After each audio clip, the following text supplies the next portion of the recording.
En gros, l'intelligence artificielle, c'est la machine, l'artifice, qui fait des fonctions qui sont liées à l'intelligence, donc apprendre, aussi justement calculer, aussi percevoir et agir selon ses perceptions. On est de plus en plus capable d'imiter le raisonnement humain, de le modéliser. Il y a des rapprochements entre comment la machine apprend et comment l'humain apprend. Dans ce cas-ci, c'est surtout qu'on a essayé de calquer la machine sur l'humain, mais il y a aussi des distances incroyables entre les deux, là. Donc, la machine aussi doit avaler une quantité folle d'informations avant d'apprendre. On a pu reproduire un peu comment l'intelligence humaine fonctionne en ayant différentes couches, par exemple, pour la perception. Distinguer, premièrement, les lignes droites, les carrés, les rectangles, les diverses formes, puis en déduire de ça des choses plus avancées, comme des autos, et c'est des couches successives qui permettent de faire ça. On nous fait miroiter l'avènement prochain du robot qui se comporte comme l'humain, qui a ce qu'on appelle l'intelligence artificielle générale. Ça, c'est pas du tout pour demain, c'est peut-être pour ce siècle-ci, mais peut-être pas non plus.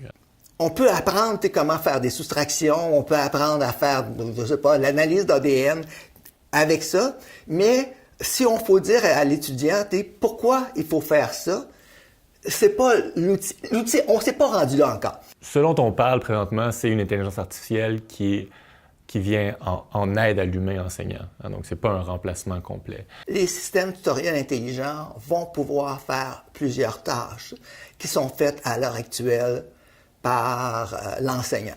Tout enseignant cherche à avoir le pouls, en fait, de sa classe pour savoir où en sont les différents étudiants, les difficultés qu'ils rencontrent. Là, à travers l'intelligence artificielle, on pourrait s'imaginer qu'il y a une espèce de flux quasi constant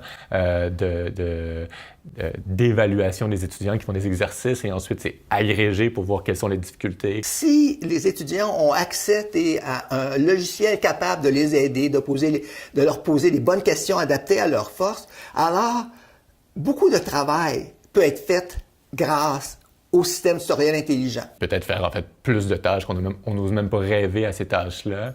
Un accompagnement vraiment serré, disons, des étudiants en difficulté en particulier, qu'on pourrait faire avec la machine, parce que la machine, elle travaille 24 heures sur 24. Ça ne satisfera pas tout le monde. Il va y avoir des étudiants qui ont des besoins plus particuliers, plus forts. Et à ce moment-là, le professeur a beaucoup de temps à consacrer à ses étudiants, ce qu'il n'avait pas avant. On peut s'imaginer, par exemple, que le maître ou l'enseignant du moins, a plus besoin de faire des cours magistraux, mais peut se promener dans la classe, comme en fait dans les techniques pédagogiques aujourd'hui, beaucoup de techniques mettent ça de l'avant. Donc l'enseignant se promène, va voir des groupes, et donc un contact de proximité beaucoup plus fort, mais ponctuel. Pour l'évaluation, un système tutoriel intelligent peut aider énormément. Je vous parlais du modèle de l'apprenant qui, lui, encodait tout ce que l'étudiant avait fait comme problème, les connaissances qu'il avait acquises, les connaissances qu'il a mal acquises. Alors, il est donc capable de donner une appréciation très juste des connaissances de l'apprenant. La relation maître-étudiant, ou en tout cas enseignant-étudiant, il y a des risques de distanciation. Quand on interagit avec un ordinateur, il faut penser que derrière l'ordinateur, il y a eu un être humain en arrière. Donc, il y a une capacité en fait d'interactivité à travers l'intelligence artificielle qu'il ne faut pas sous-estimer. En fait, la communication humaine, c'est vrai qu'elle peut passer par différents canaux, la vidéo, le téléphone, les lettres. Et quand je lis une lettre, j'ai comme l'impression qu'une personne me parle. Mais ça ne remplacera jamais la communication personne à personne, dans le même espace physique. L'éducation, c'est aussi un moment où on se questionne sur notre existence puis on se définit à travers ce processus-là. Donc, il y a un risque qu'un robot ne puisse pas faire cette tâche-là. Il se fait des travaux à l'heure actuelle pour que les systèmes tutoriels intelligents soient capables de reconnaître les émotions d'un apprenant. Est-ce qu'il est frustré? Est-ce qu'il est content?